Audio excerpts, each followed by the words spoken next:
అయ్యప్ప స్వామి ఆలయ ప్రధాన కార్యదర్శిగా నామినేషన్ దాఖలు చేసిన ఐత సత్యనారాయణ, సిద్దిపేట జిల్లా గజ్వేల్ శ్రీ హరిహరపుత్ర అయ్యప్ప స్వామి ఆలయ కమిటీ ప్రధాన కార్యదర్శిగా ఎన్నికల్లో పోటీ చేయటానికి నామినేషన్ దాఖలు చేసిన కొండపోచమ్మ దేవస్థానం మాజీ డైరెక్టర్ ఐత సత్యనారాయణ. ఈ సందర్భంగా వారు మాట్లాడుతూ, గజ్వేల్ శ్రీ హరిహరపుత్ర అయ్యప్ప స్వామి ఆలయ అభివృద్ధి లక్ష్యంగా ముందుకు సాగుతామని, అయ్యప్ప స్వామి ఆలయ కమిటీ శాశ్వత సభ్యులు నా మీద నమ్మకంతో నాకు ఓటు వేసి ఆలయ కమిటీ ప్రధాన కార్యదర్శిగా ఎన్నిక కావటానికి సహకరించాలని, అయ్యప్ప స్వామి ఆలయం భూమి సేకరణలో, నిర్మాణంలో, ఆలయం అభివృద్ధిలో నా పాత్ర ఉందని, జూన్ 7న జరగబోయే అయ్యప్ప స్వామి ఆలయ కమిటీ ఎన్నికల్లో నాకు ఓటు వేసి అత్యధిక మెజారిటీతో గెలిపించాలని అయ్యప్ప స్వామి ఆలయ శాశ్వత సభ్యులకు శిరస్సు వంచి నమస్కరిస్తూ వేడుకోవటం జరుగుతుందని, అయ్యప్ప స్వామి ఆలయం అభివృద్ధే నా ధ్యేయమని అన్నారు.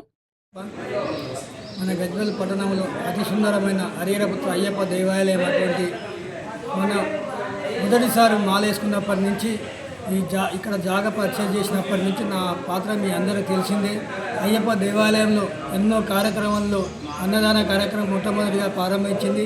నేనని మీ అందరికీ తెలుసు. అయ్యప్ప టెంపుల్లో ఏ కార్యక్రమాలు చేసినా నాకు అప్పచెప్పిన బాధ్యత ఇప్పటి వరకు నా శక్తి వంచన లేకుండా ప్రతి ఒక్కరికి ఆపదలో కానీ సంపదలో కానీ వాళ్ళు ఎంబడి ఉంటూ వాళ్ళతో తోడు నిలబడే వ్యక్తిని నేను. ఈసారి నాకు మన హరిహరపుత్ర అయ్యప్ప స్వామి దేవాలయంలో ప్రధాన కార్యదర్శిగా నేను పోటీ చేస్తున్నా. ఈ 302 మంది శాసనసభ్యులు అందరి అనుగ్రహం ఆశీర్వాదం మీ దీవెనలతో నేను ఘన విజయం సాధించాలని, మీ ఆశీర్వాదం ఉండాలని కోరుకుంటూ, ఇక నుంచి కూడా నాకు ఈ అవకాశం ఇచ్చినట్టయితే ఈ 3 సంవత్సరాలు నాకున్న అవకాశం రోజులో నేను ఖచ్చితంగా అయ్యప్ప దేవాలయానికి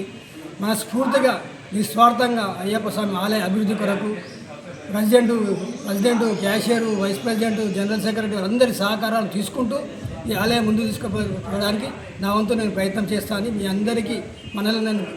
మనలను కోరుకుంటూ, మీ అందరి దీవెనలు ఆశీర్వాదాలు ఉండాలని మనస్ఫూర్తిగా కోరుకుంటూ, మీ ఐత సత్యనారాయణ, ప్రధాన కార్యదర్శి, గజ్వేల్ హరిహరపుత్ర అయ్యప్ప స్వామి దేవాలయం.